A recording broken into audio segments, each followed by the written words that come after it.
Bismillahirrahmanirrahim. Assalamualaikum warahmatullahi wabarakatuh. Bismillahirrahmanirrahim. Assalatu wassalamu ala Rasulillah wa ala alihi wa sahbihi wa ala. Wala haula wala quwwata illa billah. Allahumma salli wa sallim ala sayyidina Muhammadin wa ala alihi wa sahbihi ajma'in. Subhanallah wa bihamdihi astaghfirullah wa atubu ilaih. Rabbi shrah li sadri wa yassir li amri wa hlul 'uqdatam min lisani yafqahu qawli. Rabbi zidna ilman warzuqna fahma.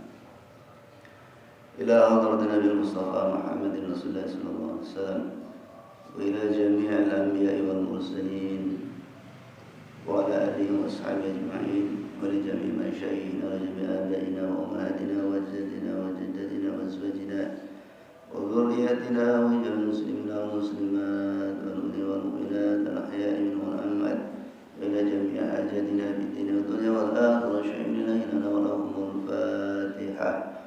أعوذ بالله من الشيطان الرجيم. بسم الله الرحمن الرحيم. الحمد لله رب العالمين الرحمن الرحيم مالك يوم الدين إياك نعبد وإياك نستعين اهدنا الصراط المستقيم صراط الذين أنعمت عليهم غير المغضوب عليهم ولا الضالين آمين. Mas sekalian, puji syukur kepada Allah Subhanahu wa taala bahwa sampai pada pagi hari ini Allah berkenan terus untuk menyayangi kita dengan tanda bahwa kita orang-orang yang betah, yaitu duduk-duduk di dalam rumahnya Masjid Allah dalam rangka untuk mendekatkan diri kepadanya melalui ta'limul Quran, tadabbur Quran. Sallallahu alaihi wasallam semoga tetap tercurahkan kepada junjungan Nabi kita Muhammad sallallahu alaihi wasallam yang melalui beliau Allah sampaikan kepada kita pengajaran-pengajarannya, yaitu dengan kitabnya, yaitu Kalamullah, firman yang suci Al-Quranul Karim. Allahumma salli wa sallim ala Muhammadin wa ala alihi. Baik teman sekalian, hari ini kita ngambil tema Husnudzan billah. Husnudzan itu akar katanya sama dengan doa yang biasa kita baca, yaitu Rabbana atina fid dunya hasanah wa fil akhirati hasanah wa qina adzabannar. Hasanah itu, hasanah fid dunya hasanah, fil akhirati hasanah. Hasanah ini akar katanya dengan sama dengan husnun. Hasan, husnun, hasanah.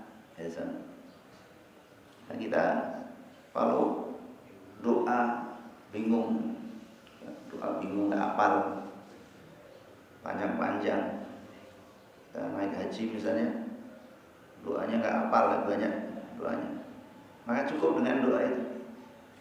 Doa apa namanya, sapu jagat, mengatakan sapu jagat, all in, jagat disapu, nah, itu cukup dengan doa itu. Melempar jumroh ya misalnya, tawaf, sa'i, tahalul ya. Nah doanya satu itu aja deh. Kalau kita nggak hafal umroh misalnya, doanya banyak banget, dihafal susah, udah tua, gampang lupa, udah tua. Maka cukup itu doa. Nah itu jawab sekalian, fid dunya hasanah wa fil akhirati hasanah. Di dunia dikasih kebaikan, minta kepada Allah. Di akhirat juga dikasih kebaikan. Nah, di sini husnudzan. Husnudzan itu maknanya adalah berbaik sangka billah kepada Allah. Jadi husnudzan billah, berbaik sangka kepada Allah. Jadi seringkali kita manusia itu seringkali suudzon. Itu lawannya husnudzan. Suudzon itu itu artinya buruk, diperburuk sangka. Jadi kalau suudzon itu berburuk sangka. Maka ada istilah husnul khotimah, ada istilah su'ul khotimah. Jadi husnul khotimah itu hanya dimiliki dan akan didapatkan hanya untuk orang-orang yang selalu husnudzon billah, berbaik sangka kepada Allah. Ya, ada orang berburuk sangka kemudian meninggal, maka dijamin itu meninggalnya pasti su'ul khotimah kalau berburuk sangka. Nah, maka di sini bagaimana kita bisa menjaga 24 jam ini berbaik sangka kepada Allah. Karena ini gak gampang, kalau nggak kita latih gak gampang. Jadi bagaimana kita bisa berbaik sangka kepada Allah dalam setiap kondisi. Nah, yang sering kali terjadi itu ketika musibah menimpa, ya sudah rajin jamaah di masjid, sholatnya luar biasa, infaknya, puasanya, ibadahnya pokoknya hebat ya. Tapi kemudian dikasih musibah. Nah, akhirnya saya sudah berusaha ibadah dengan sebaik-baiknya. Tega Allah. Allah tega. Bikin sengsara. Kayak yang terjadi di Palestina itu. Ya, orang lagi sholat di masjid. Lagi sholat. Masuk ke rumah Allah, melaksanakan ibadah sholat berjamaah, ya, ibadah yang sangat utama, dibom, jeder, ada yang pecah kepalanya, ada yang patah tangannya, ada yang lepas kakinya, ada yang remuk dadanya, ada yang terburit ususnya, mati. Sama saya, WA saya, Ustaz, kalau seperti ini kok keadaannya, saya jadi tipis imannya. Jadi imannya jadi tipis. Gara-gara bagaimana bisa orang masuk ke rumah Allah dan dia niatnya mendekatkan diri kepada Allah yang Maha Kuasa ini. Masa orang ada di dalam rumahnya Allah itu, Allah membiarkan orang itu dibom kayak gitu sampai berantakan begitu.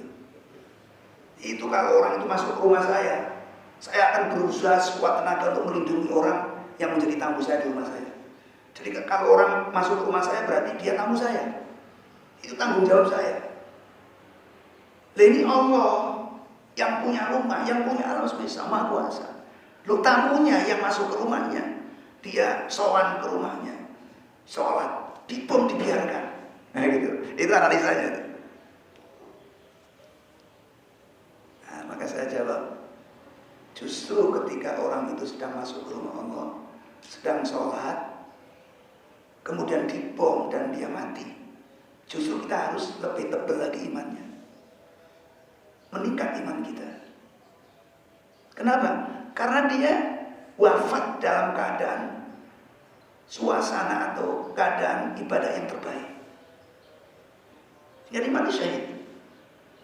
Bagaimana kalau lagi bertengkar, dia kepleset jatuh, wah matinya sangit, lagi bertengkar. Atau lagi balapan motor, menabrak apa itu mati misalnya. Itu mati sangit. Sementara Rasulullah SAW bersabda bahwa ketika orang itu mati syahid, pertama nggak merasa sakit. Orang yang mati syahid itu sakitnya hanya seperti digigit semut. Dan semua kita pernah digigit semut tuh, kayak gitu, ringan. Tapi kalau orang nggak mati syahid, oh berat sekali matinya. Digambarkan lepasnya roh dari jasad seperti nguliti kambing hidup. Kambing hidup dikuliti kayak apa rasanya? Pertama susah, yang kedua sakitnya luar biasa. Makanya kalau nguliti kambing jangan masih hidup, dosa, disembelih dulu. Ya, setelah mati baru dikuliti. Ini kalau nggak mati syahid, sakitnya luar biasa kalau nggak dapat syafaat. Nah, kemana sakitnya orang yang dibom itu? Kemarin berapa jumlahnya itu? Puluhan ya, yang satu masjid itu mati semuanya, wafat semua, syahid semua. Maka orang yang dibom itu ada yang tadi pecah kepalanya, ada yang patah tangannya, ada terlepas kakinya, ada yang remuk dadanya, ada yang terbunuh usus. Mereka nggak merasakan sakit, cuman seperti digigit semut. Sementara sakitnya dikumpulkan oleh Allah, jadikan satu. Kemudian ini nanti sakitnya ini akan ditimpakan pada orang yang ngebom waktu dia sakit, waktu dia mati.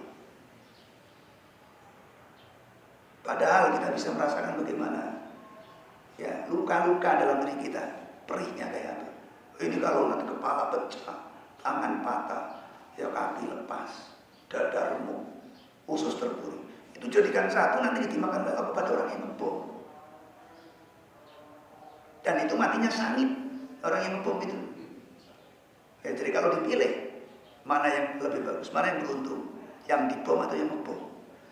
Nah, kita setelah melihat dengan kacamata hadis, kacamata ruh, kacamata ilmu, untung yang dibom sudah matinya nggak terasa, habis itu dia tergolong mati syahid. Sementara orang yang mati syahid dia mendapatkan derajat kenikmatan yang paling tinggi.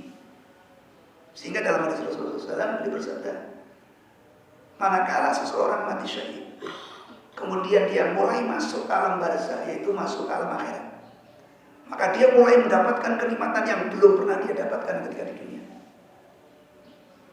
Kaget begitu masuk ke alam akhirat, ternyata di sana sudah tersuguhi ya, berbagai macam kenikmatan-kenikmatan yang luar biasa yang belum pernah dilihat oleh mata, didengar oleh telinga, belum pernah terlintas dalam hati, belum pernah diucapkan oleh lisan di dunia.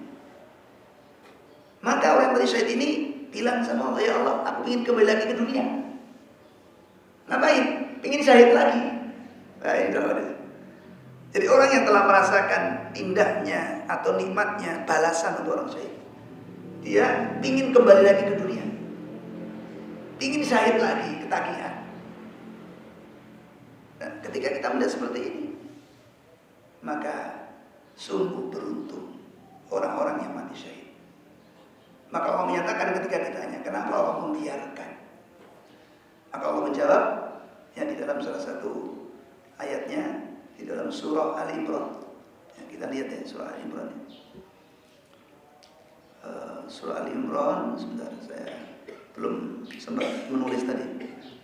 Jadi saya buka dulu. Ini supaya jelas ya, supaya kita bisa selalu husnudzon kepada Allah, husnudzon billah, walaupun dia remuk dari badannya, hancur lebur nggak karuan, tapi tetap husnudzon, karena ada sesuatu yang disiapkan oleh Allah. Nah, di dalam Al-Imran ayat 140,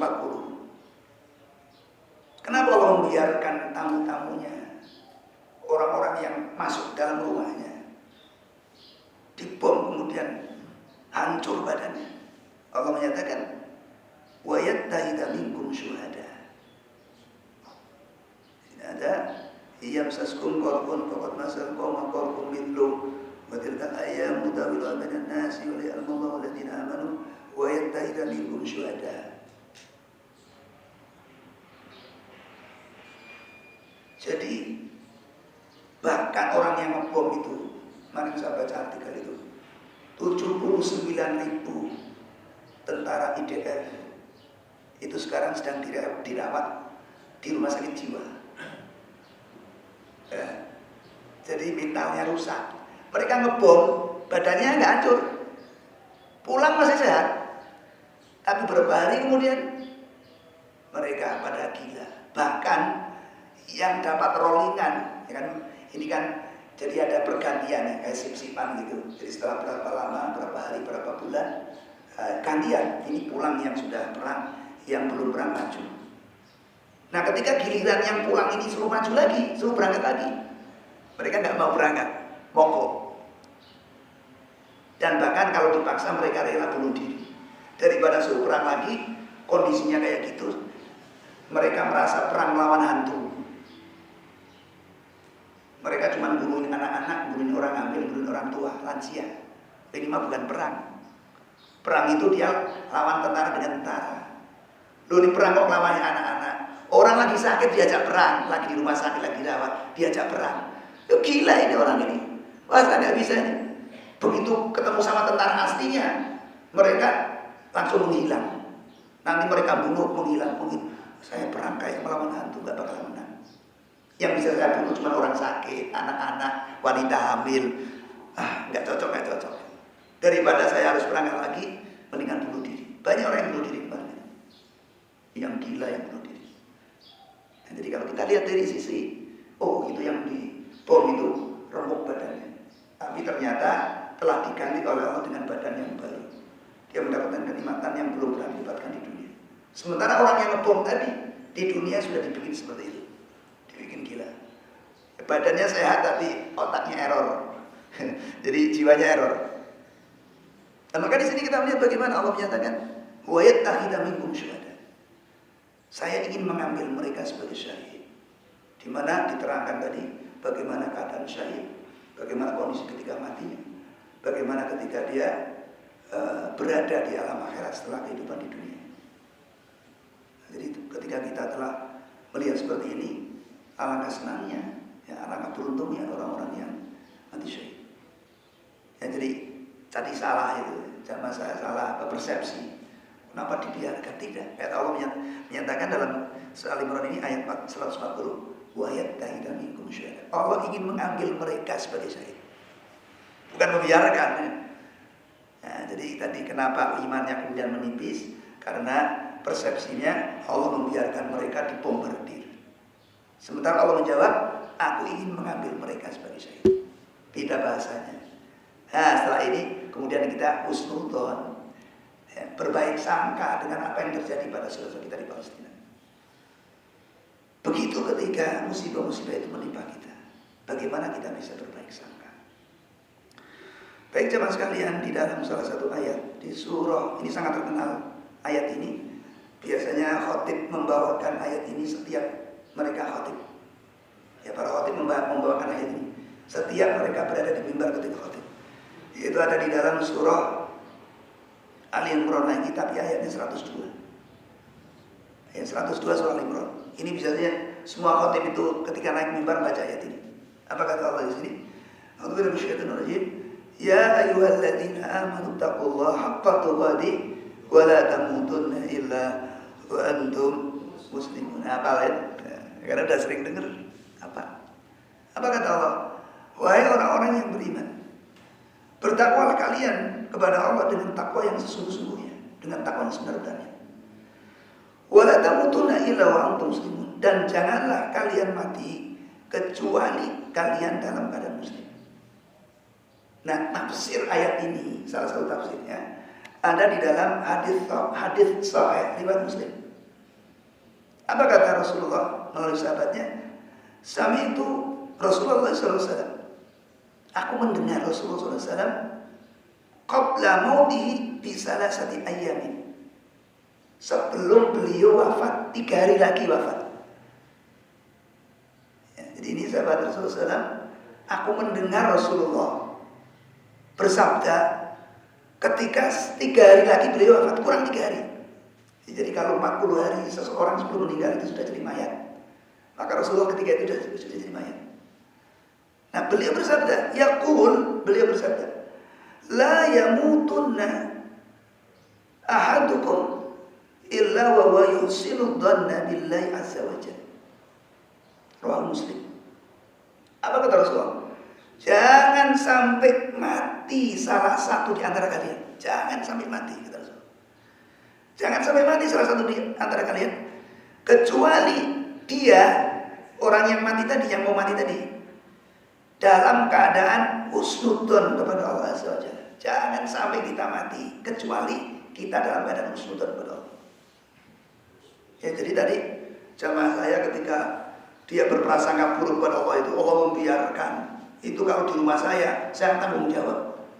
Saya akan tembak itu orang yang membom itu. Kan saya usir. Lalu itu kalau mati dalam keadaan seperti itu bahaya ya. Dalam keadaan suudzon kepada Allah. Suudzon bilang bisa 10 khatimah. Tapi Allah sayang sama jamaah saya tadi. Kenapa? Beliau bukan suudzon sebenarnya. Maksudnya bukan karena tahu kemudian dia suudzon, tapi suudzonnya karena nggak tahu. Nah, setelah kita kasih tahu, oh iya, akhirnya beliau husnudzon. Ya, rajin ngaji. Orang seperti ini ketika husnudzon, ya akan Allah kasih ilmu sampai dia husnudzon. Sebagaimana Nabi Ibrahim alaihissalam ketika menganggap itu ada bintang itu Tuhan saya, ternyata hilang. Oh berarti bukan Tuhan saya. Ada bulan, oh itu berarti Tuhan saya lebih gede. Ternyata hilang lagi, oh berarti bukan Tuhan saya. Ada matahari yang lebih gede lagi, ternyata hilang juga, oh berarti bukan Tuhan saya. Tetapi ketika Nabi Ibrahim alaihissalam menganggap bintang itu Tuhan, Allah tidak mewafatkan Nabi Ibrahim ketika dalam kondisi seperti itu. Karena Nabi Ibrahim sedang belajar dan sedang mencari Tuhannya. Nah begitu juga kita, ketika kita sultan selama kita ngaji seperti ini, insya Allah kita tidak dimatikan oleh Allah dalam keadaan sultan. Ya Allah akan kasih ilmu dulu, husnudzon baru diwafatkan. Karena kita niatnya adalah hidup ini mencari Allah, ilallah. Baik teman sekalian. Jadi sini Rasulullah mengatakan bahwa jangan sekali-kali seseorang mati kecuali dalam keadaan husnudzon. Kenapa? Karena seseorang mati dalam keadaan husnudzon pasti matinya 10 khatimah. Kalau orang meninggal dalam keadaan husnudzon pasti matinya husnul khatimah. Jadi husnul khatimah yaitu berbanding lurus dengan suudzon. Husnul khatimah berbanding lurus dengan husnudzon. Nah, kita sekarang sedang belajar bagaimana kita bisa husnudzon billah, menjadi orang yang husnudzon kepada Allah Subhanahu wa taala. Di dalam hadis yang lain Rasul bersabda, "Ana inda dhanni abdi bi." Saya sebagaimana persangkaan hambaku. Kalau hambaku menyangka bahwa aku adalah orang yang jahat, bahwa aku adalah jahat, bahwa aku membiarkan mereka, maka sungguh aku biarkan mereka.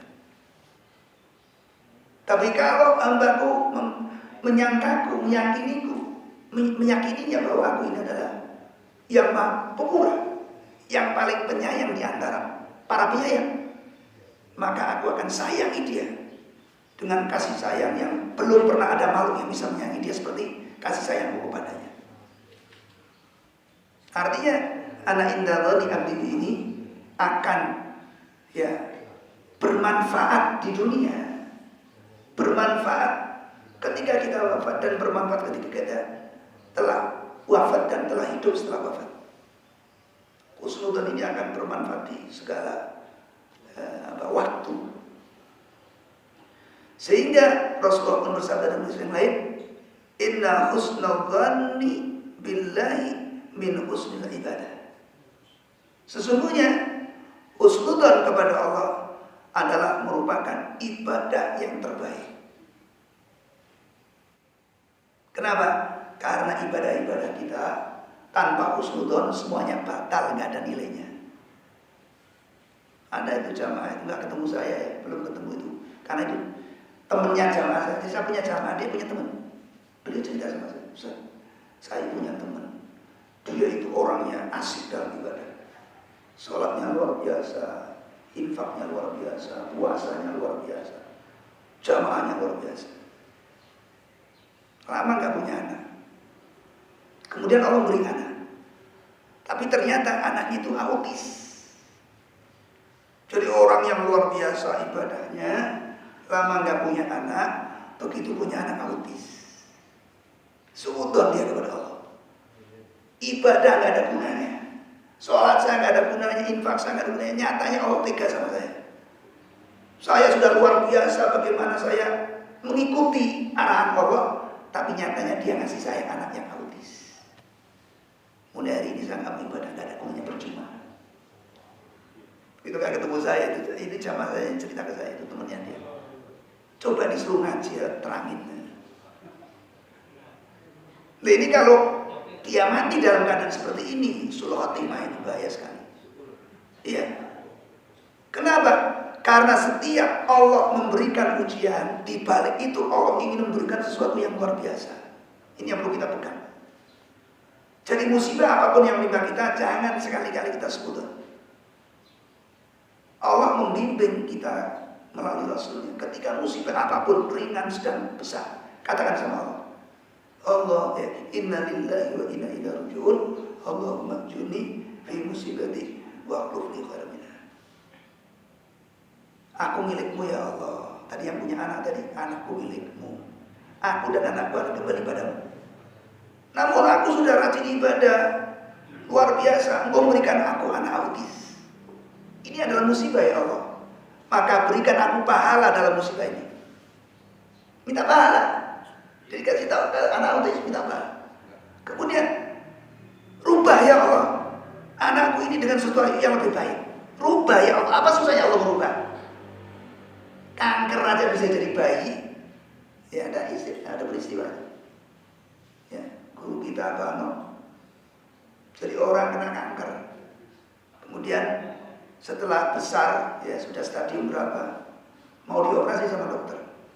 Sebelum dioperasi, beliau sowan dulu Abah, mau minta doa. Ya, Abah ini sama operasi kanker. Mudah-mudahan bisa lancar operasinya, bisa lancar dan saya selamat. Apa kata Abah mau?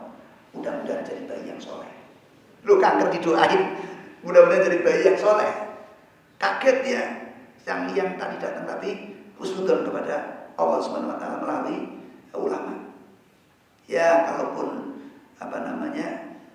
seandainya ini tetap kanker ya nggak masalah, memang ini kanker. Tapi intinya dengan doa tadi kanker ini bisa sembuh, bisa dioperasi dengan lancar. Kalau ternyata kemudian apa yang didoakan jadi alhamdulillah. Apa yang terjadi ketika dioperasi? Ternyata ketika operasi kanker yang keluar bukan kanker tapi bayi. Dan bayinya menjadi bayi yang soleh. Jadi harusnya tadi orang yang tadi sudah ibadahnya luar biasa, kemudian dikasih anak autis, doa seperti tadi arahan Rasulullah. Ya Allah, rubah ya Allah anakku yang autis menjadi anak yang lebih baik lagi. Maka apa? Janji Allah. Ketika seseorang kena musibah kemudian dia berdoa dengan doa tadi istirja, innalillahi wa inna ilaihi raji'un, istirja, maka pasti kata Rasulullah, insya Allah itu pasti. Maka yang buruk itu menjadi lebih baik. Udah pasti itu jaminan. Jadi ketika Allah memberikan autis itu ingin memperlihatkan bagaimana orang yang beriman mendapatkan satu perubahan dari Allah atas sisi Allah, dari sesuatu yang buruk menjadi sesuatu yang lebih baik. Jadi kalau kita mendapatkan sesuatu musibah apapun, baca doa ini, nanti kita akan lihat sesuatu itu akan berubah menjadi yang lebih baik. Itu jaminan dari Allah. Ini namanya husnudzon. Kena musibah jangan dilihat musibahnya. Oh, Allah ingin memberikan sesuatu yang luar biasa dari itu, namanya husnudzon. Barang siapa yang husnudzon kepada Allah, maka aku akan memberikan kebaikan-kebaikan kepadanya. Itu jaminan. Ya, jadi mulai hari ini jangan pernah lagi kita husnudzon kepada Allah, terutama ketika musibah menimpa kita. Karena ketika musibah menimpa kita, Allah ingin memberikan sesuatu yang lebih baik. Ketika kita berprasangka baik kepada Allah, maka pasti ya kita akan mendapatkan kebaikan itu. Baik teman sekalian. Kemudian di sini kita akan mencoba melihat contoh-contoh. Ini contoh-contoh ya. Ini banyak cerita ini. Tapi cerita yang benar, nggak cerita kosong ya. Ini hadis-hadis semua yang saya ceritain ini. Ini hadis sahih ini. Ini hadis sahih ada di dalam Sahih Al-Jami'. Kemudian riwayat Ahmad. Ya. Jadi ini sudah disahihkan ya oleh Imam Ahmad, juga disahihkan oleh imam-imam yang lain termasuk Al-Albani. Ini orang yang husnudzon. Jadi orang yang husnudzon itu akan baik di dunianya, akan baik di akhiratnya. Ini saya contohkan yang di akhirat dulu, nanti ada contoh-contoh yang di dunia seperti apa orang yang husnudzon kepada Allah.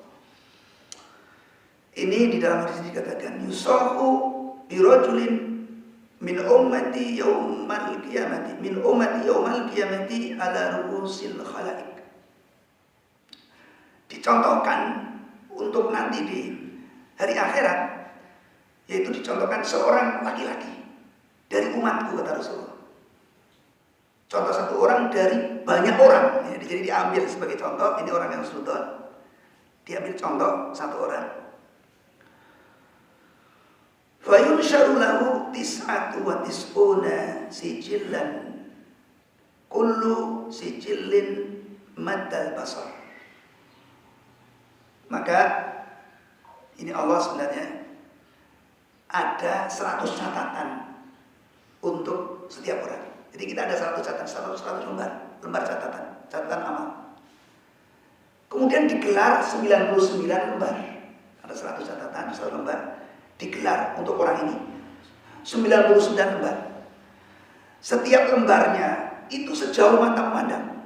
Oh, berarti satu lembar catatannya begitu panjang, berkilo-kilo. Ya, kalau kita berada di Jabal Rahmah ya, kita naik ke atas, kita memandang ke depan, maka sejauh mata memandang gak ada batas. Atau berapa kilo itu kekuatan pandangan kita, nanti coba ini beliau yang punya hitung-hitungannya. Ya, beliau udah ngerti kalau gini-gini ahlinya nih. Ya, kalau kita memandang di tempat yang terbuka, berapa kilo panjangnya? Nah, nanti beliau nanti terangin ya. Saya belum sempat lihat ini, belum sempat saya cari di Google ya. Beliau nanti yang terangin. Satu lembar itu sejauh mata memandang panjangnya. Dibuka lembaran pertama, ternyata catatannya penuh dengan keburukan-keburukan, dosa-dosanya. Dibuka lembaran yang kedua sama, sampai dibuka lembaran yang ke-99. Ya, jadi dikatakan di sini, setelah dibuka semua catatan itu yang 99, ternyata catatannya itu buruk semua. Sementara kita tahu wa amman khafat mawazinu fa ummuhu hawiyah. Barang siapa yang catatan keburukannya lebih banyak, maka dia celaka pasti, dia akan masuk neraka. Oh, api yang menyala-nyala, masuk neraka hawiyah. Apa itu hawiyah? Yaitu api yang menyala-nyala. Dan ini orang ini tahu. Kalau ternyata catatan keburukannya lebih banyak, maka pasti dia masuk neraka hawiyah. Tahu dia. Bagaimana taunya seorang yang tersangka kemudian divonis oleh hakim dengan hukuman 10 tahun, dengan hukuman 12 tahun. Dia tahu nanti di penjara kayak apa. Maka di sini dikatakan oleh Allah,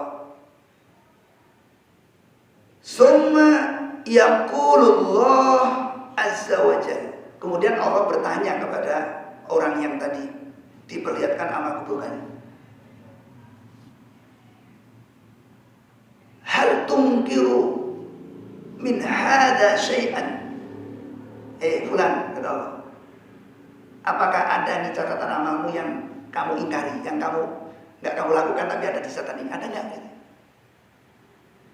Maka dengan ketakutan, karena dia tahu, waduh, bagaimana di sana nanti, ya, takut, ngeri, gemetar. Dia lihat benar semua itu catatan saya itu dalam hati itu. Maka kemudian mulut ketika itu dikunci dari kebohongan. Jadi di akhirat nanti mulut nggak bisa bohong. Kalau di pengadilan dunia ditanya, kamu yang bunuh Vinaya? Enggak. Ya walaupun bunuh, dia tetap mengatakan enggak ngaku. Kamu yang maling ayam? Enggak. Kamu yang mukulin anakku? Enggak. Ya, Vinaya. Itu mulut ini akan ngomong enggak di dunia, karena memang mulut bisa berbohong. Tapi nanti di akhirat, ya, nggak bisa berbohong. Walaupun dia tahu akibat, kalau dia mengatakan iya, dia tahu akibatnya kayak apa, ngerinya, dahsyatnya. Tapi mulut dikunci dari kebohongan. Maka ketika ditanya dengan gemetarnya, dengan ketakutannya, dia mengatakan, la ya Rabb, nggak ada yang salah wahai Tuhanku. Ada harapan ketika dia jujur juga, ya harapannya bisa mendapatkan ampunan. Bohong juga dia nggak bisa bohong. La ya Rabb. Kemudian fayaqulu adolamatka katabatil hafidun. Ditanya lagi, benar nih, ada nggak catatanku itu yang mendolimimu? Maksudnya nggak sesuai. Ada nggak catatanku ini? Catatan yang sudah nggak bakalan dihapus ini. Bener nggak itu? Bener nggak yang itu nggak mendolimi kamu? Kata Allah. Kemudian Allah langsung bertanya lagi, belum dijawab, ngomong lagi. Summa yaqul alaka udrun. Allah bertanya lagi, mengatakan, apa ada udur? Apakah kamu ada protes? Kamu ada interupsi enggak? Ditanya lagi sama Allah. Kemudian ditanya lagi, belum jawab, ditanya lagi, alaka hasanatun. Apakah kamu punya kebaikan-kebaikan yang bisa mengimbangi keburukan-keburukan ini? Dia tahu, fa'amman saqulat mawazinuhu fahuwa fi isyad. Apabila orang catatan kebaikannya itu bisa mengalahkan keburukannya, maka pasti dia menjadi orang yang bahagia melihat itu. Maka Allah nanya, kamu punya nggak kebaikan yang bisa mengimbangi catatan 99 ini. Ala kasanatun fayuhabur rajulu fayaqulu, maka dipanggil mendekat, sini. Ada enggak? Kamu punya catatan enggak? Punya kebaikan enggak yang bisa membantu ini? Dengan komentar dia menyatakan, la ya Rabb, la. Enggak ada ya Rabb. Kemudian Allah menyatakan, fayaqulu bala. Ada, kata Allah. Dia ditanya enggak ada, dia enggak merasa ada karena udah deh. Kalau seperti orang maling ketangkep gimana kira-kira?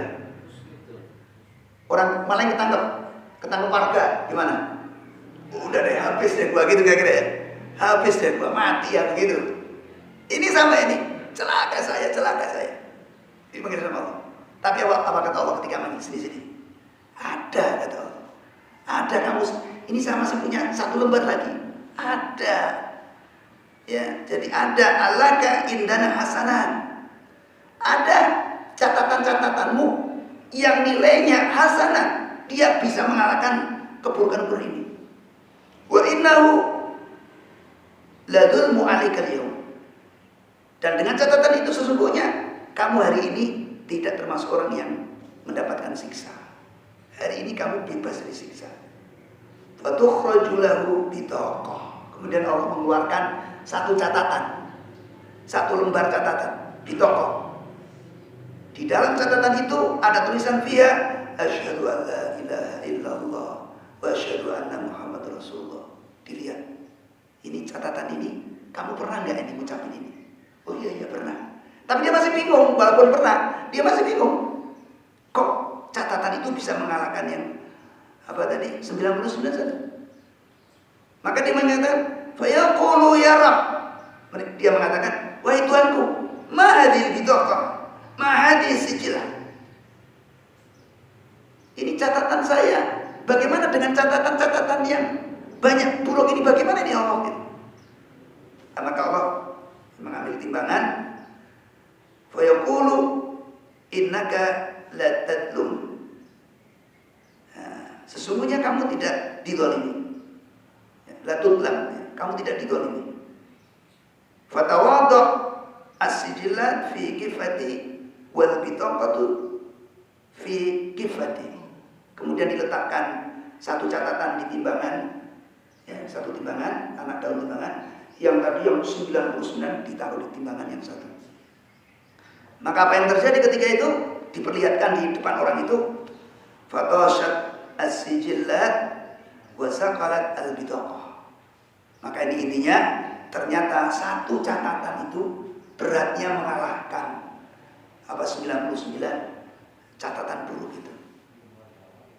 Nah ini jamaah sekalian, dia cuma punya 1 catatan kebaikan, tapi ternyata bisa mengalahkan 99 catatan keburukan. Yang 1 catatan itu panjangnya sejauh mata memandang.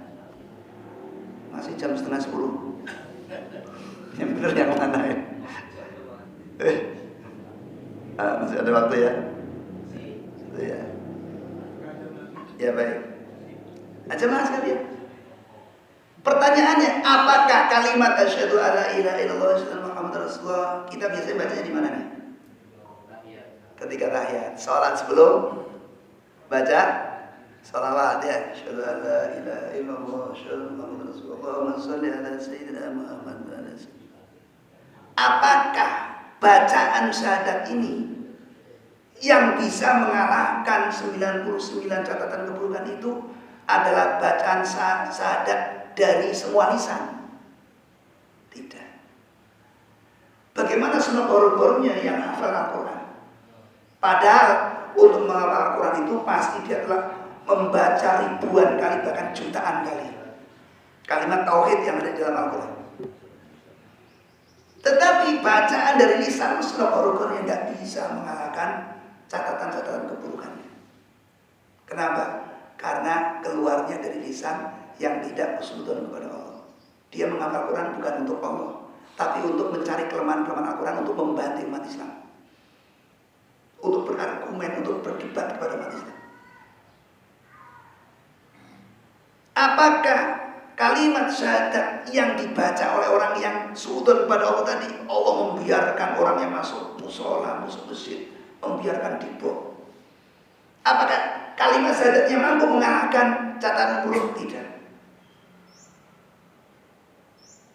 Kalimat syahadat itu akan mampu mengalahkan seluruh catatan amal keburukan. Ketika kalimat itu keluar dari lisan yang hatinya orang itu, jiwanya orang itu husnudzon kepada Allah. Jadi penting banget ini. Jangankan satu catatan, jangankan 2, 3, 4 catatan. Satu catatan kebaikan saja, ketika dia keluar dari lisan orang yang husnudzon kepada Allah, cukup untuk mengalahkan timbangan keburukan. Jadi ini yang paling penting, bagaimana kita husnudzon kepada Allah Subhanahu wa taala. Maka ini ilmu husnudzon itu sangat penting. Ya, agar kita ya akhiratnya tadi keadaan seperti tadi. Ya, itu contoh akhirat ya. Sekarang satu lagi contoh dunia, nanti kita ambil beberapa. Bagaimana caranya supaya kita bisa husnudzon kepada Allah. Untuk urusan dunia ini banyak sekali sebenarnya, dalam hadis-hadis banyak sekali. Contoh misalnya ada nabi, ada manusia ya. Nabi ya kita contohkan di sini orang biasa aja ya. Nabi banyak sekali, nabi-nabi yang bagaimana kondisinya ketika Rasulullah SAW. Ini ada namanya sahabat Rasulullah, namanya Abu Talha. Abu Talha ini orangnya luar biasa, husnudzonnya kepada Rasulullah, husnudzonnya kepada Allah. Satu kali, mungkin cerita ini sudah pernah nyampe, beliau ingin mengundang makan Rasulullah. Jadi beliau bersama istrinya, ya, kemudian ada Rasulullah satu, berarti 3 orang. Beliau menyediakan 3 porsi untuk makan bersama Rasulullah. Maka Rasulullah, kemana Abu Talha memandang Rasulullah, ya Rasulullah, nanti siang makan di tempat saya ya. Saya ingin makan bareng sama Rasulullah. Siap, kata Rasulullah. Nanti siang. Maka Abu Talha menyediakan 3 porsi makanan untuk Rasulullah, untuk dirinya dan untuk istrinya. Nah, kemudian jadilah Rasulullah sholat berjamaah zuhur. Nah, Rasulullah ingat dari ini ada undangan. Maka Rasulullah ngajak jamaah zuhur itu untuk makan bareng di rumahnya Abu Talha. Gimana kalau Bapak Abu Talha? Celaka saya, habis saya gitu. Malu saya gitu. Oh, Rasulullah diundang kok malah dia ngajak rombongan. Apa yang terjadi? Dakdikduk itu Abu Talha. Tapi Rasulullah ngasih isyarat. Jangan usah khawatir. Nah, langsung ketika Rasulullah ngasih isyarat, dia husnudzon kepada Rasulullah. Rasulullah beritahu apa yang harus dilakukan. Dan dia pun husnudzon kepada Allah. Jadi tadinya khawatir, ketika Rasulullah ngasih isyarat, kemudian beliau pun tenang. Nah, Rasulullah berbisik, tolong nanti itu pancinya jangan diangkat dari tumpuk. Siap. Apa yang terjadi? 10 orang maju dulu. Abu Talha sambil yakin, tapi apa sih? Bagaimana? Apa yang akan terjadi? Rasul.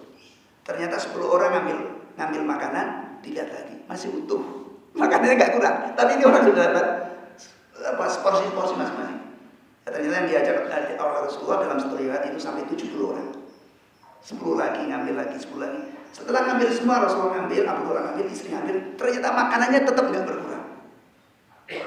Maka semua orang ketika itu makan semua dalam keadaan kenyang dan tidak berkurang sedikit pun makan yang ada di tubuh itu. Begitu mereka pulang, ini tetap tersisa untuk dimakan pada waktu makan selanjutnya oleh keluarganya, oleh Abu Talha dan istrinya. Ya, kemudian 2 lagi secara singkat saja. Yang kedua adalah Siti Maryam. Siti Maryam ini masih remaja ya, belum dewasa. Tapi sudah luar biasa dia husnudzonnya kepada Allah. Maka Nabi Zakaria ini ada di dalam surat Al-Imran di ayat 37. Kullama dakhala 'alayya Zakaria al-mihrab wajada inda rizqan qala ya Maryam anna laki hadan qalat wa min indillah. Setiap kali Nabi Zakaria masuk ke mihrabnya Maryam, di situ sudah didapati yaitu makanan yang lengkap, menu yang istimewa. Maka Zakaria bertanya, wahai Maryam, ini makanan dari mana? Maka dia mengatakan, qalat hadza min indillah. Qalat huwa min indillah. Ini adalah dari Allah. Jadi orang yang husnuzon kepada Allah, di dalam surah Al-Baqarah dikatakan, wa atat dunya wa hiya rahimah. Wa hiya rahimah. dunia akan mendatanginya, dunia akan nyamperi, dunia akan mengejarnya. Jadi bukan kita yang mengejar dunia, tapi dunia akan nyamperi kita. Ini oleh Rasulullah. Jadi contohnya adalah Siti Maryam. Jadi ketika Nabi Zakaria diamanai oleh Imron, bapaknya Siti Maryam, dan oleh Hannah, ibunya Siti Maryam, untuk menjaga Maryam, menservis Maryam, dia ngasih makanan dan sebagainya. Tetapi setiap Zakaria ya, masuk mihrab, ya tujuannya ya apa yang harus dipersiapkan, makanan apa dan sebagainya. Tapi di situ sudah ada makanan. Jadi dunia datang kepada Maryam. Ya, jadi wa'atat dunya wa hiya raqibah. Dunia datang dalam keadaan tunduk kepada orang yang husnudzon kepada Allah. Sebagai penutup, yang nanti ada tanya jawab. Sebagai penutup, ini ternyata juga terjadi kepada Siti Fatimah. Ya. Jadi ini ternyata terjadi juga kepada Siti Fatimah. Siapa Siti Fatimah? Adalah beliau putri Rasulullah SAW.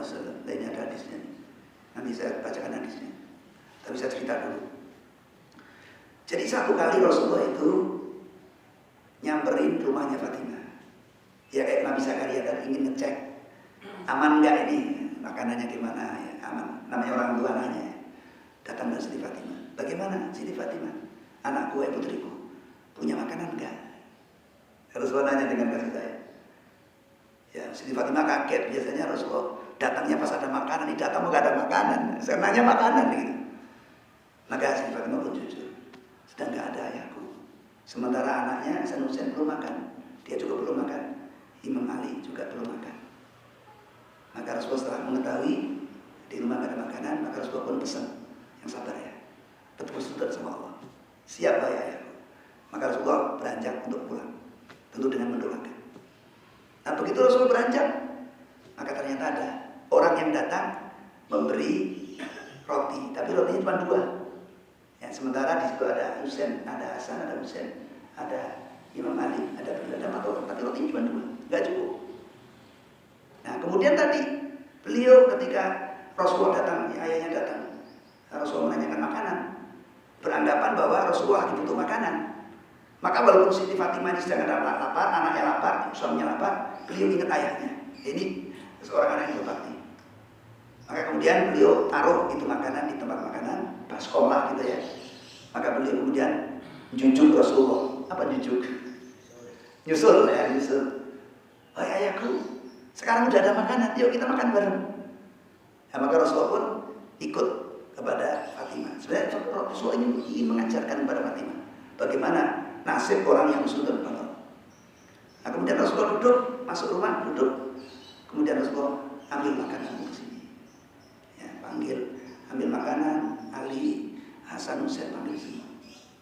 Maka dengan husnudzon, Siti Fatimah mengambil makanan yang baskom tadi. Betapa kagetnya beliau ketika masuk untuk mengambil makanan, tempat baskom yang tadi isinya 2 roti, sekarang 1 baskom penuh.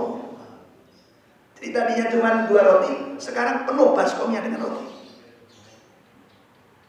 Sebagaimana tadi Siti Maryam. Kalau Siti Maryam tadi nggak ada apa-apa langsung ada. Kalau ini sudah ada 2, tapi benar penuh. Kaget. Tapi kagetnya beliau percaya ini adalah barokahnya Rasulullah. Ya Rasulullah membawa barokah, doanya Rasulullah. Maka kemudian beliau mengambil tempat itu dimakan bareng. Ya sebelum makan bareng Rasulullah nanya. Rasulullah nanya karena tadi nggak ada makanan, sekarang ada makanan. Rasulullah nanya, wahai putriku, dari mana ini makanan? Ternyata jawabannya persis, jawabannya Siti Fatimah itu persis seperti jawabannya Siti Maryam. Qala huwa min indillah, innallaha yarzuqu man yasha'u bighairi hisab. Jawabannya persis seperti jawaban Siti Maryam. Ini adalah dari Allah. Kenapa dari Allah? Ya tadi ada orang ngasih, tapi cuma 2. Tadi kalau seandainya nggak berubah, nggak penuh 1 baskom, jawabannya Fatimah akan mengatakan, oh dari si fulan atau dari si fulana.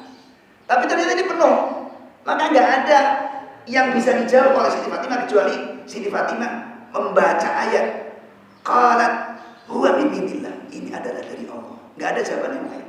Persis jawabannya seperti Siti Maryam. Maka di sini kemudian Rasulullah menyampaikan Beliau bersabda, cukup ada 4 wanita yang terbaik dari semua wanita di seluruh dunia sampai hari kiamat. Sepanjang masa ada 4 wanita terbaik sampai hari kiamat. Kemudian disebutkan siapa aja? Maryam binti Imran, tadi Siti Maryam tadi yang pertama kali mengatakan qalat huwa min indillah. Kemudian yang kedua adalah Asia istri Firaun. Asia istri Firaun, ketika beliau tetap beriman walaupun beliau berada di orang yang kufur, yang musyrik. Yang ketiga adalah Khadijah binti Khuwailid, istri Rasulullah Khadijah. Kemudian yang keempat adalah Fatimah binti Muhammad. Jadi ada wanita terbaik sepanjang masa sampai hari kiamat, ada 4 orang itu. Nah, yang pertama adalah Siti Maryam tadi. Itulah jemaah sekalian, orang-orang yang selalu sungguh kepada Allah. Di dunianya, ya ketika hidup di dunia, dunia akan nyamperin kita. Jadi kita nggak usah khawatir. Gimana saya udah tua, anak saya udah mati semua, saya sendirian, bagaimana saya makan? Saya nggak usah khawatir. Usnudon saja sama Allah. Nanti bagaimana Allah mendatangkan makanan untuk kita, sebagaimana Allah mendatangkan makanan kepada Siti Maryam, kepada Siti Fatimah. Bahkan dalam hadis yang lain Rasul menyatakan, jama Allahu amrohu. Allah akan menata kehidupannya. Dan kemudian waja'ala hinahu fi qalbi, dan orang itu akan diberikan kekayaan dalam hatinya. Jadi orang yang bersyukur kepada Allah, dia akan mendapatkan 3 yang luar biasa. Ditata hidupnya oleh Allah, diberikan kekayaan dalam hatinya, dan kemudian dunia akan datang melayaninya. Bahasanya begitu. Jadi alangkah indahnya kita orang yang bersyukur kepada Allah. Nah, sebagai penutup, bagaimana caranya? Maka Allah mengatakan, jadilah kita menjadi orang yang ada di dalam surah Al-Baqarah ayat 121. Nah, ini poinnya nih sebagai penutup ya. Bagaimana caranya supaya kita bisa menjadi orang yang selalu bersyukur kepada Allah 24 jam sampai kita mati? Sehingga nanti kalau kita hidup masih di dunia masih panjang, baik untuk kita dunianya. Ketika kita mati, baik untuk kita mati yang husnul khatimah. Dan ketika kita setelah hidup mati, setelah hidup setelah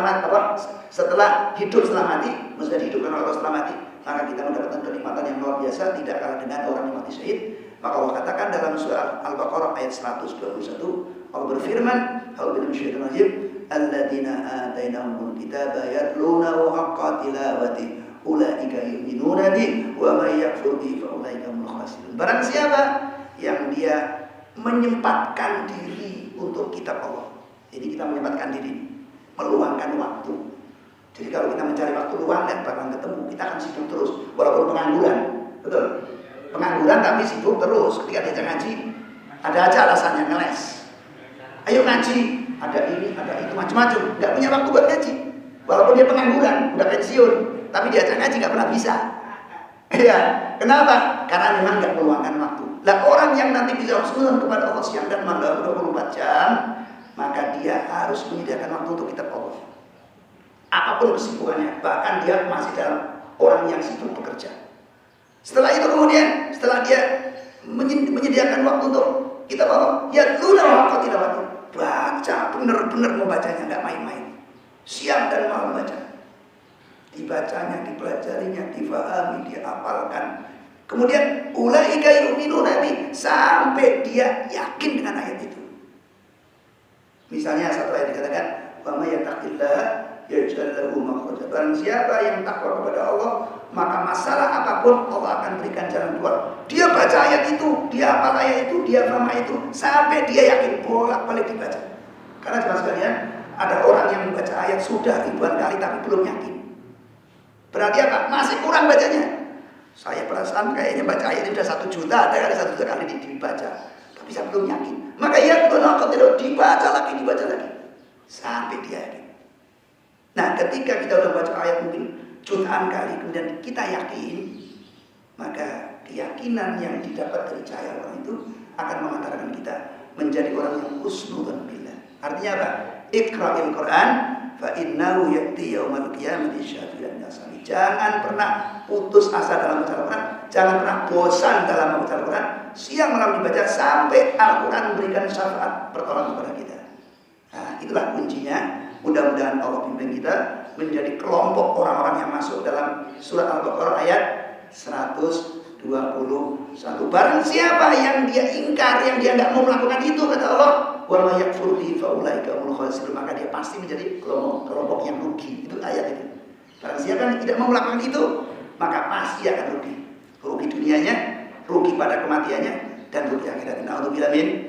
Ya, baik, mudah-mudahan Allah membimbing kita menjadi kelompok orang yang husnudzan kepada Allah dan rajin kepada Allah, insyaallah, amin ya rabbal alamin. Demikian dari saya, kurang lebihnya mohon maaf, mudah-mudahan ada manfaatnya. Hadanallahu wa iyyakum ajmain. Wassalamualaikum warahmatullahi wabarakatuh.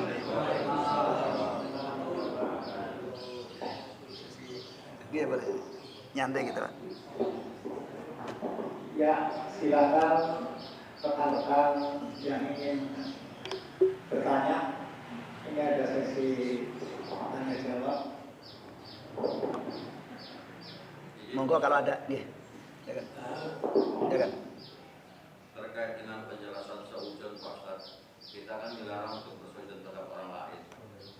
Kadang-kadang ada ya orang berpendapat bahwa umpamanya orang mungkin terpilih itu Pak Ustaz. Tapi dulu pikir, wah ini jangan-jangan tuh. Itu bagaimana menyikapi itu Pak Ustaz? Karena itu kan udah sifatnya kurang bagus itu Pak Ustaz. Iya. Makasih Pak Ustaz. Iya, jadi kalau kita apa tadi suudon ya, kepada siapapun ya, kepada pemimpin, pada istri, ya, suudon pada istri biasanya ya, suudon pada anak, maka di situ mintalah kepada Allah. Jadi mintalah kepada Allah agar hati kita dibimbing. Jadi ketika ada suudon langsung kita minta kepada Allah agar hati kita dibimbing. Ya, di situ salah satu doanya ya misalnya Allahumma inna na'udzubika minal hammi wal hazan wa na'udzubika minal ajzi wal kasal wa na'udzubika minal jubni wal bukhl wa na'udzubika min ghalabati daini wa qurri rijal. Jadi salah satunya di situ kita, ya Allah, aku berlindung padamu dari kelemahan. Lemahnya hati akhirnya menjadi suudon. Nah, itu amalkan siang dan malam, pagi dan sore, pagi dan petang. Itu zikir yang diamalkan oleh Rasulullah dan untuk kita. Termasuk di situ agar kita bebas dari utang, ya. Kemudian dari kesedihan, dari macam-macam. Itu salah satu zikir yang bisa membantu kita untuk bisa lepas dari suudon. Bagaimana dengan pemimpin yang kekanak-kanakan gitu ya? Yang dia RI 2 kok masih bawa mainan Tamiya, oh ini kan bahaya kan? Ya kalau kita melihat itu bukan suudon Pak. Suudon itu kita nggak melihat, tapi kita mengatakan oh si anu begini-begini itu suudon. Tapi kalau kita melihat, bukan suudon itu kenyataan. Nah maka bagaimana caranya? Doain. Ya Allah berilah dia hidayah. Lewat apa? Doa kunut. Allahumma hdina fiman hadait wa afina fiman afait. Ya Allah hidayah aku, hidayah mereka. Hidayah kami semua. Jadi doa kita untuk sama muslim ya, walaupun buruk kayak apa, dapat doakan supaya mendapatkan hidayah. Ya Allah, bikin cepat mati dia. Ya itu mati urusan Allah. Kita doa siang malam kalau belum waktunya mati nggak bakal mati. Ya kita nggak akan kecewa kalau kita mendoakan orang lain untuk mendapatkan hidayah. Bahkan Nabi Musa pun mendoakan Fir'aun akan dapat hidayah. Nah, jadi orang kafir pun kita berhak untuk mendapatkan doa kita, mendapatkan hidayah. Ya, tapi kalau orang musyrik udah meninggal, nggak berhak mendapatkan doa mohon ampunan. Nabi Ibrahim ketika mendoakan, ya Allah ampuni ayahku, ditegur sama Allah, karena dia mati dalam keadaan musyrik. Tapi selama mereka masih hidup, ya kita boleh memohon hidayah kepada Allah untuk orang tersebut. Kalau udah mati ya nggak bisa lah. Fir'aun udah mati, ya Allah berilah hidayah Fir'aun, ya nggak bisa, udah mati. Ya, jadi hidayah itu dimintakan kepada Allah, kepada siapapun, termasuk kepada orang yang sejahat Fir'aun. Gitu Pak ya. Ya, ada lagi? Ya, monggo. Assalamualaikum. Ya. Apakah benar-benar dari itu orang yang meninggal dalam posisi pandemi atau suatu penyakit itu akhirnya tetap mati? Ya. Ya, baik dia pandemi, baik dia tenggelam, baik dia dibom. Nanti yang menjadi kunci syahidnya adalah bagaimana keadaan dia sebelum dibom. Ya, dia lagi pandemi, lain judi nih. Kemudian COVID mati, dia matinya nggak syahid. Matinya tukang judi. Atau dia penzina, baru selesai zina, dia kena COVID mati, ya penzina matinya. Nah, jadi yang mati COVID itu syahid adalah orang yang soleh. Orang rajin sholat, gara-gara ke masjid, pulang ke masjid kena COVID, mati gara-gara itu syahid. Nah gitu Pak. Nah, termasuk mati tenggelam. Bukan semua orang yang mati tenggelam syahid, tidak. Orang yang mati tenggelam syahid itu adalah orang yang memang dia dalam perjalanan ulaika ala hudam mir rabbihim. Orang yang di atas petunjuk Allah. Dalam rangka mencari nafkah karena Allah perintahkan itu. Jadi bekerjanya bukan semata-mata nyari kekayaan, tapi bekerjanya semata-mata untuk bertakwa kepada Allah. Di mana Allah menyuruh kepada kita bahwa faida qudiyatis shalah fantashiru fil ard. Apabila telah salat ditunaikan, maka segeralah bertebaran di muka bumi untuk mencari karunia Allah. Jadi kalau bekerjanya semata-mata untuk mencari kekayaan, tidak termasuk syahid kalau dia mati tenggelam di perjalanan atau kecelakaan. Tapi kalau niatnya saya bekerja karena Allah menyuruh, setelah saya salat disuruh mencari nafkah, maka dia matinya dalam keadaan ibadah kepada Allah. Jadi sama-sama kecelakaan, sama-sama dalam rangka mau kerja, tapi matinya bisa beda. Tetapi yang paling tahu persis apakah dia syahid atau enggak syahid tentu Allah Subhanahu wa taala. Gitu. Nah, bagaimana? Ya kita husnudzon sajalah. Saudara kita yang mati, yang wafat Covid, mudah-mudahan husnul khotimah, mudah-mudahan syahid. Karena nanti yang paling tahu Allah, kita enggak tahu. Tapi nanti hitungannya itu, Pak. Hitungannya seperti itu. Ya, jadi enggak semuanya syahid. Cukup? Oh ada ya, ada dua. Ya, enggak. Tafadhol. Baik, terima kasih Ustaz. Ya. Kalau seperti yang saya pahami Ustaz, husnuzon ini kan suatu kebaikan ya. Nah, kebaikan itu kan harus selalu dipupuk supaya tetap minimal stabil atau meningkat. Ini ada nggak Ustaz upaya kita supaya kita masih tetap kepada Allah Subhanahu wa taala itu ya, nah itu tadi ada di surat Al-Baqarah ayat 121. Kita sediakan waktu buat Al-Quran, kemudian kita pelajari, kita fahami, kita hafalkan sampai kita yakin. Itu kuncinya cuma satu itu. Nah, Allah menyatakan wa idza tuliyat alim ayatu zadatum imana. Dengan seperti itu iman kita akan naik. Sementara husnudzon itu berbanding lurus dengan iman. Semakin orang itu imannya naik, maka husnudzonnya akan semakin naik. Nah, jadi jalan satu-satunya itu, dan itu jalan terbaik dan nggak ada jalan lain lagi. Jadi orang pengen husnudzon kepada Allah dengan baik, nggak mau ngaji, nggak bisa. Ya, jadi kalau kita ingin husnudzon kepada Allah, maka kita harus rajin ngaji. Rajin ngaji, ya, ada itu orang jamaahnya rajin luar biasa. Tapi kemudian dikasih PR, ya kebobolan, masalah ekonominya habis berantakan. Sebelumnya dia rajin azan, sebelumnya dia seorang marbot masjid. Dia datang ke rumah saya, Ustaz, saya izin, ya pokoknya ini saya nggak azan lagi, nggak bersih lagi. Kemarin saya udah 3 hari bolos. Loh kenapa? Begini. Ah itu suudzon itu. Gara-garanya apa? Dia rajin jamaah tapi jarang ngaji.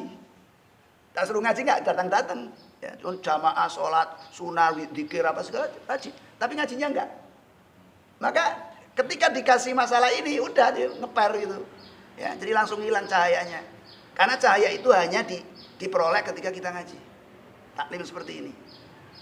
Enggak bisa orang nambah imannya ketika dia hanya rajin sholat, rajin puasa, rajin infak.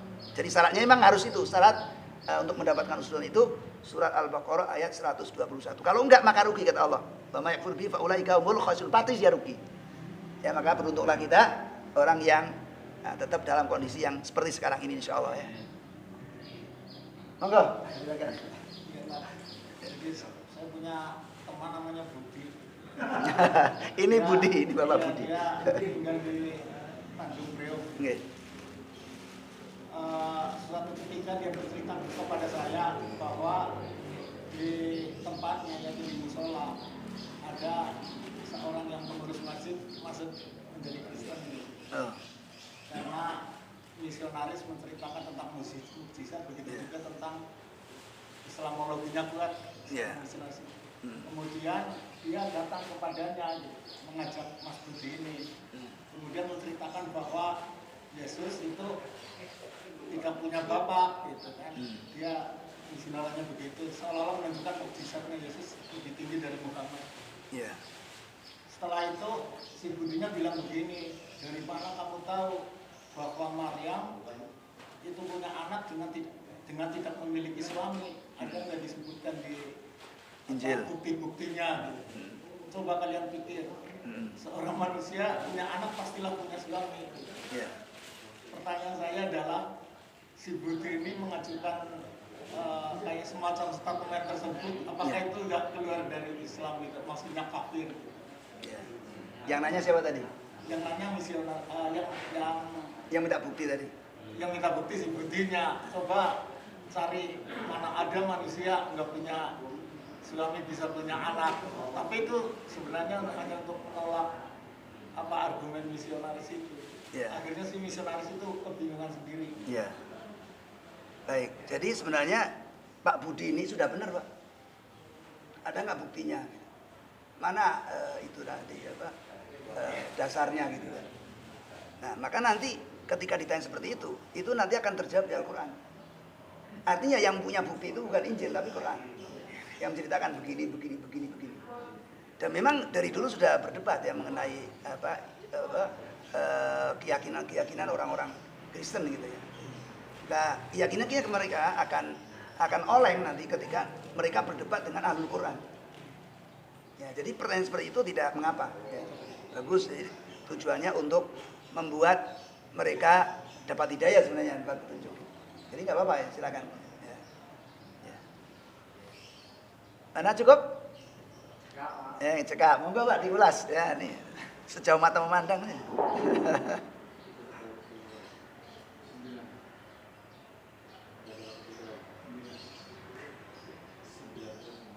Ya, 99 catatan.